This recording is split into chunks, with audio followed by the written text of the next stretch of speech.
Hello, everyone, dear sisters and brothers at St. Cletus. It's nice to be with you again. I am videotaping this message today from my mother's house. The reason I'm here today is because my mom has finally returned home. She has been in the hospital and in rehab for the last month. And so I'm grateful for your prayers. I'll appreciate your continued prayers for her and for her recovery. She's resting right now, so I thought this was a good time for me to send a little message to you. What I want to share with you today is by St. John Henry Newman. It's a meditation of his on vocation. There's a wonderful compilation of his meditations and prayers and poems in a book called Lead Kindly Light. And this meditation on vocation seems to be perhaps pertinent right now, as so many of us are wondering what we're supposed to be doing and how we're supposed to be doing it. And what does this time mean for me? And what exactly should I be about now in my family, in my community, in the world? So I'm hoping that perhaps this reflection of his might give all of us a little assistance about how God relies on us and calls each of us by name. This is his second meditation. God was all complete, all blessed in himself, but it was his will to create a world for his glory. He is almighty and might have done all things himself, but it has been his will to bring about his purposes by the beings he has created. We are all created to his glory. We are created to do his will. I am created to do something or to be something for which no one else is created.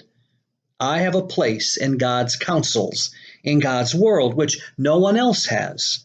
Whether I be rich or poor, despised or esteemed by others, God knows me and calls me by my name. God has created me to do some definite service. He has committed some work to me which he has not committed to another. I have my mission. I may never know it in this life, but I shall be told it in the next. Somehow I am necessary for his purposes, as necessary in my place as an archangel in his. I am a link in a chain, a bond of connection between persons.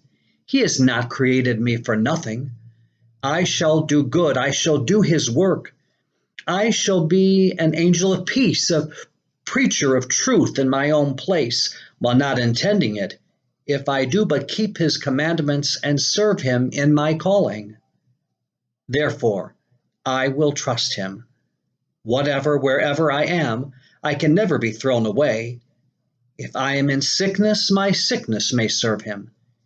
In perplexity, my perplexity may serve him. If I am in sorrow, my sorrow may serve him.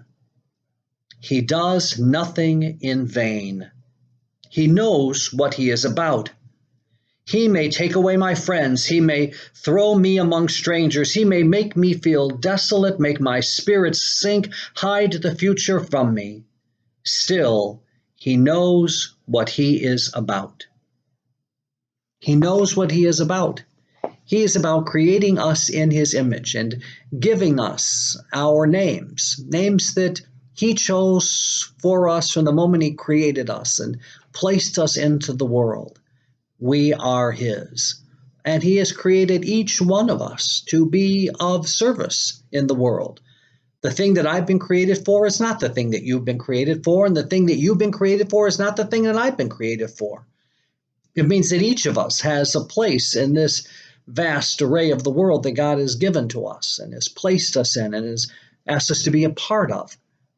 And so all of the days of our lives, we discern and discover what are the gifts and the talents and the strengths and the qualities and the abilities that God has given me. And in those moments in which I may feel like I'm separated, or I don't have the strength, or I don't have the courage, well, perhaps in those moments of weakness, God even allows us to be of service in the world then too. Or in those moments of struggle that we are in right now, where so many of us are asking, what does this mean for us? What are we to be about right now? There's a funny video that a woman posted on Facebook the other day, and she's praying to God. And she says, Father, Jesus, you've made me to be a mother, but here I am being a teacher, and I can't be a teacher. And here I am being a lunchroom attendant, and I can't be a lunchroom attendant. And the video is funny. It's hysterical because what she's saying is that there are gifts and strengths and qualities and abilities that she has. And she recognizes that there are some which are really not her strong points. There are others that have been created to assist in those matters. Right now, being bound to our homes and to our families and to the small little communities that we might have near our kitchen table right now, some of us are called to be everything for everybody.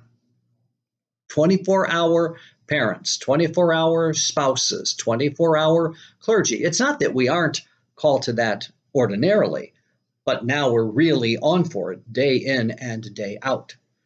So let us pray for the grace to recognize that God sees in us sometimes things that we don't see in ourselves, abilities that we don't know that we have, which God has created us to discover. And maybe this time of needing to be socially distant in order to find our togetherness and our aloneness will help us to discover what it is that God needs of us, what He has really given us to be about in the world, how He does call us by name and invites us in our vocation as His sons and daughters to be Him, His presence in the world, in our words and in our actions, in the ways in which we pray, the ways in which we intercede on behalf for others, and the ways in which we present ourselves to the Lord with our needs, with our gratitude, with our struggles, with our longings, and with our desire always to please Him.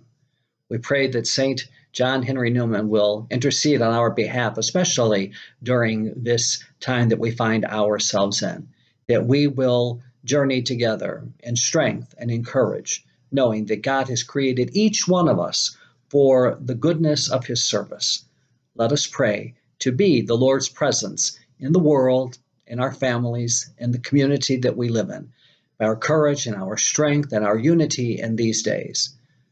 And so until we get a chance to be with each other face to face at the Eucharistic table, in our communities, in our workplaces, in our gatherings for play and friendship, let us keep one another in our prayers.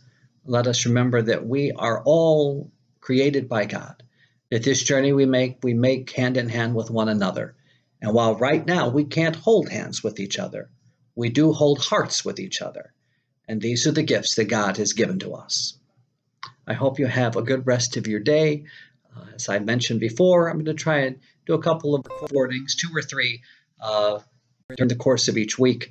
And it'll be the one way in which we're able to kind of remain in touch with each other. Please keep me in your prayers as I will continue to pray for all of you. Have a great rest of your day, everybody.